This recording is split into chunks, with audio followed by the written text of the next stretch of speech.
بەرەو هەڵبژارنی پێشوەختەی عێراق دەڕۆین. هەڵبژارنێک کە دۆخی عێراق لە ڕووی سیاسی و ئابووری و تەندروستیەوە لەبار نییە. بۆ کوردیش ناوچە کورسانیەکانی دەرەوەی ئیدارەی یەرێمی کوردستان هێشتا ئاسایی نەکراونەتەوە. دەستگای هەڵبژارنی لایەنە سیاسیەکان دەڵێن تەنها یەکدەنگی و یەکلیستی بۆ بەشداریکردن لە هەڵبژارنەکان پێویست نییە، بەڵکو داوا دەکەن حکوومەتی عێراق دۆخی ناوچە کورسانیەکان ئاسایی بکاتەوە، چونکە ناکرێت لەژێر داگیرکاری سەربازی ئەنجامی هەڵبژارنەکان پاک نابن.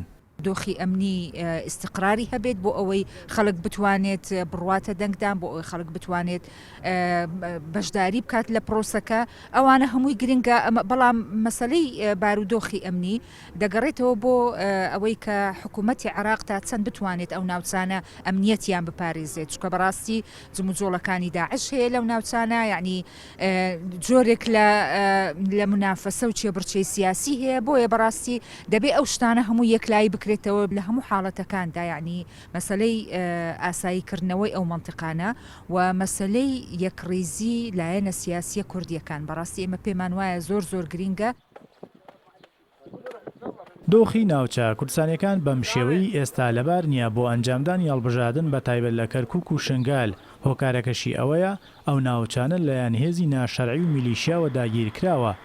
پەرلەمانتارێکی ئێزیدی دەڵێت ئەگەر ئەم هێزە ناشەرعیانە نچنە دەرەوە، دیموگرافیای ئەو ناوچانە دەگۆڕدرێت و ئەنجامی هەڵبژاردنەکانیش لە بەرژەوەندی ناسنامەی نەتەوەی ئەو ناوچانە نابێت.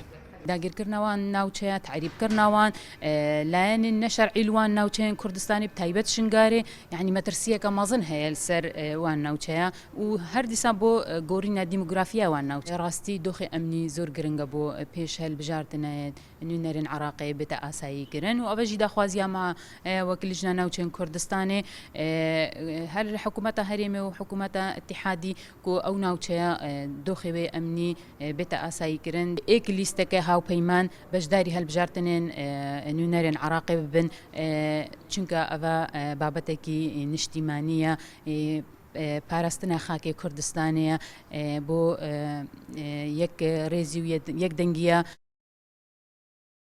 لایەنە سیاسیە کوردستانیەکان خۆیان بۆ یەکڕێزی و یەکلیستی بۆ هەڵبژاردنی پێشوەختەی پەرلەمان ئامادە دەکەن. ئەوان داوا لە حکوومەتی عێراق دەکەن پێش وادەی هەڵبژاردنی دۆخی ناوچە کورسانیەکان ئاسایی بکاتەوە و داگیرکاری و سەربازی و ئیداری لەو ناوچانە کۆتایی پێبێنێت. ئەگەر نابەم دۆخە هەڵبژاردن لەو ناوچانە پاک و بێگارد نابێت. وەشمە سادق، کوردستان 24 هەولێر.